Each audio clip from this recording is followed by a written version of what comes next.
Ada salah satu kisah yang menarik dari surat Al-Mulk ini, Pak. Ada salah satu orang fasik. Dia itu solatnya bolong-bolong. Lalu puasanya kadang-kadang ditinggalkan, kadang-kadang dilaksanakan. Tapi dia itu selalu membaca surat Al-Mulk. Lalu apa yang terjadi? Matilah dia. Di saat dia meninggal, datanglah Munkar Nakir, datanglah surat Al-Mulki. Munkar Nakir ini mau menarik orang yang fasik ini, mau menarik, mau siksa, karena waktunya dia hisab, harus disiksa, harus dapat hukuman Allah. Lalu kemudian datanglah surat Al-Mulki mengatakan kepada Munkar Nakir, kalian enggak boleh menyentuh orang ini. Kenapa? Karena di hatinya ada ayat Al-Quran. Karena dia itu selalu membaca ayat Al-Quran, yaitu adalah surat Al-Mulki. Salah satu keutamaan surat Al-Mulk, yaitu adalah inna fil Qur'ani. Sesungguhnya dalam Al-Quran ada 30 ayat. Yang dimaksud 30 ayat ini surat apa? Surat Al-Mulk. Yashfa'u, dia itu akan membantu kita.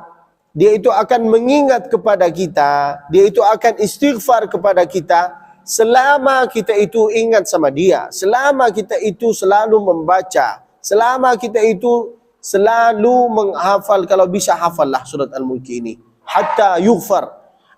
Itulah salah satu keutamaan kelebihan surat Al-Mulk. Datanglah Munkar Nakir ini, Pak, mau menarik si orang fasik ini, mau disiksa. Datanglah surat Al-Mulk ini mengatakan apa? Tidak boleh kalian menyentuh dia, karena dia itu selalu membaca ayatnya Allah, yaitu adalah surat Al-Mulk. Lalu apa kata Munkar Nakir? Ini orang fasik ini, bolong-bolong solatnya, seenak-enaknya ibadah nih, terserah dia mau seenak-enaknya. Lalu apa kata Al-Mulk? Kalau kalian menyakiti dia, berarti kalian itu seolah-olah menyakitin saya. Lama mereka itu berdebat, akhirnya mereka itu lapor kepada Allah Subhanahu wa taala. Ya Rasulullah, ya Allah, gimana solusinya ini? Kami mau menarik dia, kata surat Al-Mulk gini. Kami gini, lama berdebat. Lalu apa kata Allah Subhanahu wa taala terhadap surat Al-Mulk? Oh, apa engkau ini dari ini orang?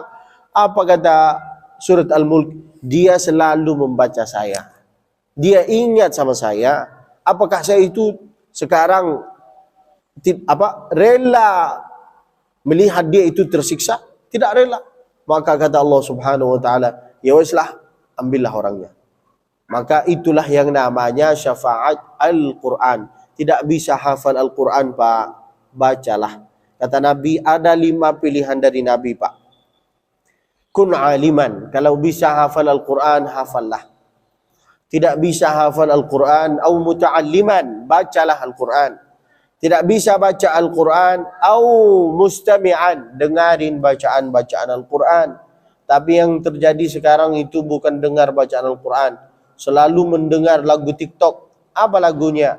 Duda yang mana yang kau cintai?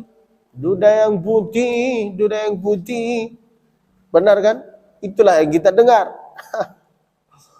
Maka jadilah seorang dari antara 5 ini. Tidak bisa hafal, belajar membaca. Tidak bisa belajar membaca, mendengar. Jangan selama-lamanya engkau di dalam kehidupan ini lagu terus. Yang akan bantuin kita nanti di dalam kuburan, yaitu adalah Al-Quran. Yang akan menemani kita di dalam kuburan, yaitu adalah Al-Quran.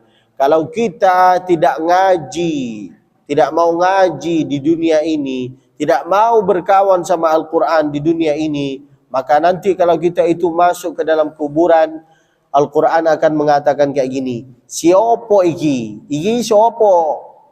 Itu kalau bahasa cowok. Kalau bahasa Sunda, kumaha. Kalau bahasa Madura, de remah, siapa kakek. Benar kan? Kalau bahasa Lampung apa?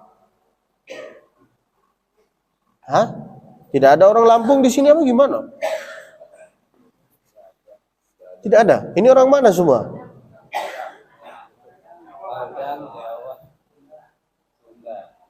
Oh, orang Padang. Masya Allah. Enak makanan orang Padang. The best. Masya Allah. Lalu kemudian kalau orang cowok, Masya Allah, tenaganya kuat. Benar kan Pak? Benar apa enggak? Kerjanya juga enggak malas-malasan. Kalau Sunda, harus lembut-lembut. Tidak bisa dikerasin. Benar kan? Bapak dari mana? Dari sana. Kalau orang Sumatera, Bapak dari mana? Dari sana. Alhamdulillahirabbil alamin. Lalu kemudian itulah salah satu keutamaan kelebihan surat Al-Mulki.